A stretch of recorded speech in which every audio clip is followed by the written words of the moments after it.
6:03 on Wednesday, September 25th. We're at 63 degrees now.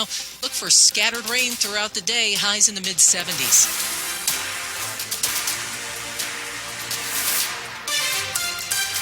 Good morning, I'm Michelle Basch. And I'm John Aaron. The top local story we're following this hour, Lee Boyd Malvo and John Allen Muhammad killed 10 people and injured 3 others in our area during the Beltway sniper attacks that paralyzed the region in 2002.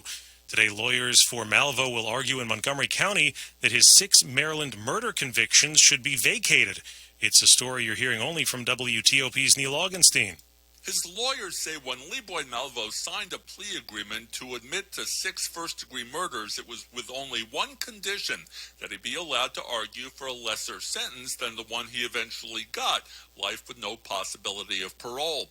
But 2 years ago, Maryland's highest court ruled that Malvo had to be resentenced in Montgomery County based on a U.S. Supreme Court decision on life without parole for juveniles. Malvo was 17 during the rampage, but transferring Malvo from Virginia to Maryland requires agreements from both governors, and there hasn't been any movement toward that.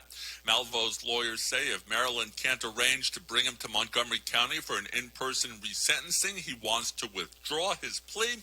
Prosecutor John McCarthy says Malvo's attorneys haven't shown that it's prosecutors' burden to get him to the courthouse in Rockville, and Malvo has 2 options: be resentenced by video or wait until he's released from his life sentence in Virginia. Neil Augenstein, WTOP News. Fire crews continue to battle a fire at an abandoned elementary school in Montgomery County.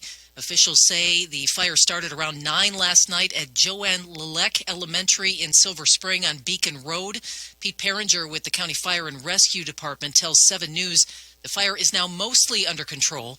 Good thing is no injuries, minimal impact. Again, the students are already at another facility as was scheduled for demolition. Students have been attending a different school until construction on a new school at that location finishes in 2026. Peringer says the nearby community might see a change in water pressure. Otherwise, there's been a minimal impact. Investigators are still looking into the cause of the fire. The FBI has raided the headquarters of a local IT company.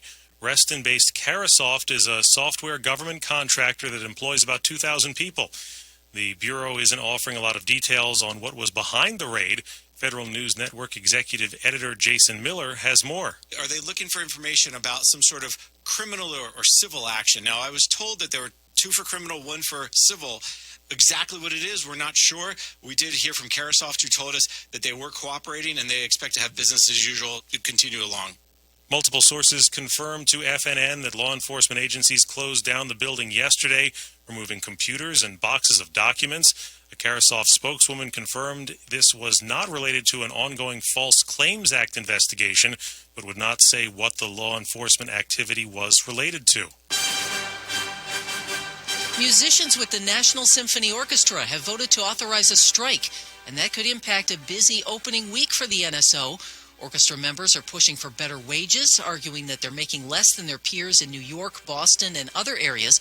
According to the D.C. Federation of Musicians, base wages for union members, when adjusted for inflation, have gone down by 15% in the last 5 years.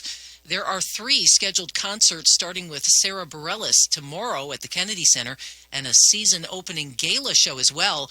The Friday vote does not mean union members are striking just yet, but it could happen soon. The union and the Kennedy Center have been at odds over a contract agreement since negotiations started last May. Coming up, some electric vehicle owners will have new charging options soon. Traffic and weather in 30 seconds.